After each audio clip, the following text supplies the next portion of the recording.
सोनम चिल्लाकर बोलती है कि मार डालो इसे, और ये आखिरी शब्द सोनम के थे जो राजा रघुवंशी सुन पाए थे। उसके बाद में उनकी हत्या कर दी जाती है। ये तब हो रहा था कि एक जगह के ऊपर ये लोग घूमने गए थे और विशाल चौहान पीछे से आता है और राजा रघुवंशी के सिर के ऊपर वार करता है। उसके बाद में राजा रघुवंशी गिर जाते हैं नीचे और उसके बाद में सोनम ये चिल्लाकर शब्द बोलती है। ये कहना है मेघालय पुलिस का। और जब राजा रघुवंशी की हत्या की जा रही थी सोनम के सामने, सोनम वहां पर मौजूद थी। इसके अलावा विशाल चौहान मौजूद था और जो आकाश चौहान था जो इनका साथी था वो बकायदा एक रेंट पे बाइक लेकर जाता है और जिस रोड के ऊपर हत्या की जाती है उनकी, वहां पर बकायदा निगाह रखता है कि यहाँ से कोई उधर झाग ना ले या यहाँ पर आकर कोई रुक ना जाए, और अगर रुक भी जाता है तो वहां से वो इनको आगाह कर सकता था कि भैया आप इसको थोड़ी देर बाद मरिएगा या फिर अभी मार दीजिएगा। तो ये सब कुछ सोनम की चाल है। सोनम ने किस तरीके से प्लानिंग की है, किस तरीके से राजा रघुवंशी को मौत के घाट उतारा है। बहुत सारी सोशल मीडिया के ऊपर क्लिप इस समय चल रही है जिसमें शादी की वीडियो दिखाई जा रही है और इसमें दावा किया जा रहा है कि राजा रघुवंशी तो खुश नजर आ रहे हैं, लेकिन जो सोनम रघुवंशी है उनका चेहरा लटका हुआ है। आप विजुअल्स भी देख सकते हैं और ये सब इस समय सोशल मीडिया के ऊपर घूम रहा है। मैं आपको बता दूं कि सोनम रघुवंशी इस समय भारतीय मीडिया के अंदर, पूरे भारत के अंदर चर्चा का विषय बनी हुई है। मैं आपको बता दूं कि सोनम रघुवंशी राजा रघुवंशी की शादी 11 मई को इसी साल 2025 में होती है। इसके बाद में ये कपल डिसाइड करता है कि हमें हनीमून मनाने के लिए मेघालय जाना है। एक बात आपको यहाँ पर नोट रखनी है कि सब पूरी की पूरी जो प्लानिंग थी ये सोनम की थी। ये मैं आपको आगे बताऊंगा कि क्या प्लानिंग थी यहाँ पर सोनम रघुवंशी की और किस तरीके से राजा रघुवंशी को फंसाकर मेघालय लाया गया था मारने के लिए, उनकी हत्या करने के लिए। और ये पूरा पहले से प्री प्लान था। जब 20 मई को राजा रघुवंशी और इनकी पत्नी सोनम रघुवंशी मेघालय पहुंचती हैं, उसके बाद में वहां पर थोड़ा बहुत घूमते हैं, फिर 21 तारीख को घूमते हैं, फिर 22 तारीख को घूमते हैं, उसके बाद में 23 तारीख को ये घूमने निकलते हैं। उसके बाद में वापस नहीं आते हैं, ना ये आते हैं ना इनकी पत्नी जो सोनम रघुवंशी थी वो वापस आती है। एक ढाबे के पास में एक जो वहां के रहने वाले थे उन्होंने पुलिस को खबर दी कि यहाँ पर एक गाड़ी खड़ी है, स्कूटी खड़ी है और इसको जो है किराए पर लिया गया होगा शायद, क्योंकि यहाँ पर टूरिस्ट जब घूमने के लिए आते हैं तो किराए पर जो है स्कूटी लेकर घूमते हैं। तो वो जो स्कूटी थी वो वहां पर मिलती है। उसके बाद में पुलिस छानबीन करती है कि ये स्कूटी कहाँ से किराए पर ली गई थी, किसने ली गई थी। इसके बाद में नाम आता है राजा रघुवंशी का और सोनम रघुवंशी का। अब यहीं से सारी कहानी शुरू हो जाती है। परिवार वाले कहते हैं कि आखिरी बार 23 तारीख को सोनम से बात हुई थी, उसके बाद में बात नहीं हो पाती है और जो कॉल की गई थी उसकी रिकॉर्डिंग भी सामने आती है। लेकिन इस रिकॉर्डिंग के अंदर जो बताया गया था, जब उसकी छानबीन की जाती है तो पूरा उल्टा वहां पर निकलता है। जो चीजें यहाँ पर सोनम ने बताई थी वो वहां पर नहीं निकलती हैं। जब पुलिस छानबीन करती है या जो उनके आसपास के लोग होते हैं जहाँ होटल पर रुके होते हैं उनसे जब पूछताछ करती है तो सब कुछ जो है इसमें साफ साफ नजर आता है कि सोनम झूठी बोल रही थी। अब 23 तारीख से ये संशय परिवार वालों को होता है, पुलिस वालों को होता है कि हो सकता है इनके साथ में कोई अनहोनी घटना हो गई हो। 23 तारीख से सर्चिंग ऑपरेशन चालू होता है, पूरे देश के अंदर ये मामला उठाया जाता है। उसके बाद में 2 जून को राजा रघुवंशी की लाश मिलती है, लेकिन सोनम की यहाँ पर लाश नहीं मिलती है। सोनम परसों यूपी के अंदर गाजीपुर जिले के अंदर वहां पर एक ढाबे के ऊपर सरेंडर करती है, ऐसा जो अखबारों के अंदर आया है। कुछ लोग कहते हैं कि ढाबा वाले ने फोन किया था, उसके बाद में पुलिस आई थी। सोनम रघुवंशी की पूरी प्लानिंग थी। ये तो आपने सुन ली बैक स्टोरी। अब मैं आपको रियल स्टोरी सुनाता हूँ जो सोनम रघुवंशी का पूरा काला चिट्ठा वो मेघालय पुलिस ने खोला है। सोनम रघुवंशी 23 तारीख को किराए की स्कूटी लेकर निकलती है, लेकिन वो अकेली नहीं निकलती है। एक वहां पर जो लास्ट टाइम जिसने इनको देखा था एक गाइड था, जो गाइड था लोकल, उसने कुछ दिन पहले इनको ऑफर किया था कि हम इस लोकेशन के ऊपर आपको घुमा सकते हैं, तो उन्होंने उसको रिजेक्ट कर दिया था। इस वजह से वो पहचान रहा था और उसने जब लास्ट टाइम इनको देखा था तो इनके साथ में 3 लोग और थे। मतलब आप समझ जाइए कि जो 3 लोग थे वो सोनम के जानने वाले थे और वो उनके पीछे पीछे चल रहे थे। अच्छा, आप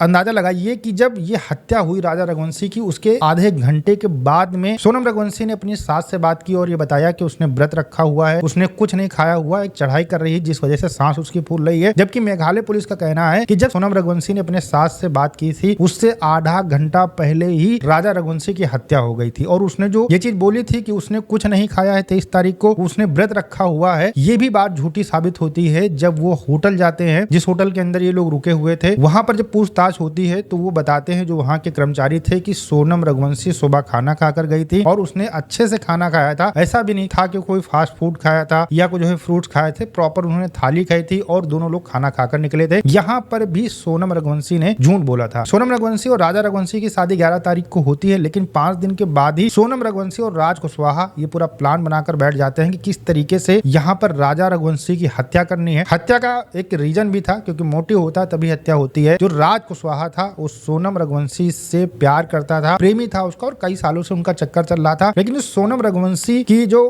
फैमिली वाले थे वो उनसे शादी करने के लिए तैयार नहीं थे, तो इन्होंने प्लान बनाया कि हम शादी कर लेते हैं दूसरे से, उसके बाद में हम जब उसको मार देंगे और वहां वहां पर लूटपाट की घटना दिखा देंगे, उसके बाद में जब मैं विधवा हो जाऊंगी उसके बाद में हम तुमसे शादी कर लेंगे। ये पूरी प्लानिंग थी, क्योंकि विधवा से कोई जल्दी शादी नहीं करता है। वहां पर पिता इनके मजबूर हो जाएंगे सोनम रघुवंशी के, और वो फिर मजबूरन राज कुशवाहा से उसकी शादी कर देंगे। वो राज कुशवाहा वो मेन कैरेक्टर है जिसकी वजह से पूरी हत्या होती है, और राज कुशवाहा सोनम रघुवंशी के घर पे जो दुकान है वहां पर काम करता है। ये सब कुछ प्लानिंग के हिसाब से चलता है। और जो सोनम रघुवंशी होती है वो मेघालय की टिकट बुक कर लेती है। उसके बाद में बताती है अपने पति से कि ये हमने जो टिकट है बुक कर दिए हैं, और ये इनकी माँ का कहना है, इनका स्टेटमेंट आया है। और यहाँ पर इनकी माँ का ये भी कहना है कि मेघालय से वापस आने की टिकट इन्होंने नहीं बुक की थी, मतलब वहीं से कहीं भाग जाने की पूरी चाल रही होगी, या फिर इन लोगों ने कुछ भी जो भी इनके दिमाग के अंदर आया हो या उन्होंने साजिश की हो, ये अभी आगे चलकर खुलासा होगा तो हम आपको बताएंगे। तो ये पूरी प्लानिंग की जाती है। उसके बाद में राजा रघुवंशी को कन्विंस किया जाता है कि मेघालय आपको चलना है। सोनम रघुवंशी और राजा रघुवंशी जब मेघालय पहुंच जाते हैं हनीमून के लिए, इनके पीछे पीछे ही राज कुशवाहा आता है। इसके अलावा आकाश राजपूत इनके साथ में आता है, आनंद कुर्मी इनके साथ में आता है, विशाल चौहान इनके साथ में आता है। उसके बाद में जैसा कि प्लान बनाया गया होता है कि 2 दिन ये लोग घूमते हैं, फिर तीसरे दिन ये स्कूटी रेंट पे लेते हैं। इनके पीछे से 3 लोग ये जाते हैं, और उसके बाद में विशाल चौहान जो है पीछे से राजा रघुवंशी के ऊपर वार करता है, और उसके बाद में सोनम चिल्लाती कि इसको मार दो। ये प्रेम के चक्कर में आजकल की लड़कियों को पता नहीं क्या हो गया है कि ये शादी करने के बाद अपने पतियों की हत्या करा रही है। अगर इसी तरीके से चलता रहा तो कोई भी व्यक्ति शादी करना ही नहीं चाहेगा, क्योंकि उसको अपनी जिंदगी प्यारी होगी, अपनी पत्नी नहीं प्यारी होगी। और आप देखिए कि ये जो राज कुशवाहा है और जो राजा रघुवंशी है उनमें आप देख लीजिए कितना अंतर है। भाई यहाँ पर यह भी नहीं कहा जा सकता कि पैसे के लिए हत्या की गई हो, या फिर जो राज कुशवाहा है वो बहुत ज्यादा स्मार्ट रहा उसके लिए हत्या की गई हो। मतलब यहाँ पर ये बात बिल्कुल सही फिट बैठती है कि प्यार अंधा होता है, और उस अंधेपन का शिकार यहाँ पर राजा रघुवंशी को बनाया गया है। दुनिया बहुत निर्दयी हो चुकी है। अपना ध्यान रखिएगा, परिवार का भी ध्यान रखिएगा, लेकिन परिवार के बारे में भी थोड़ा सा पता करिए कि आपकी पत्नी, आपके बच्चे, आपकी जो लड़की है कहाँ बात कर रही है, किसके संपर्क में है, नहीं तो किसी दिन आप भी इसी तरीके का शिकार बन सकते हैं। हम आपसे मिलते हैं नए वीडियो के साथ। नमस्कार, धन्यवाद, जय हिंद, जय भारत।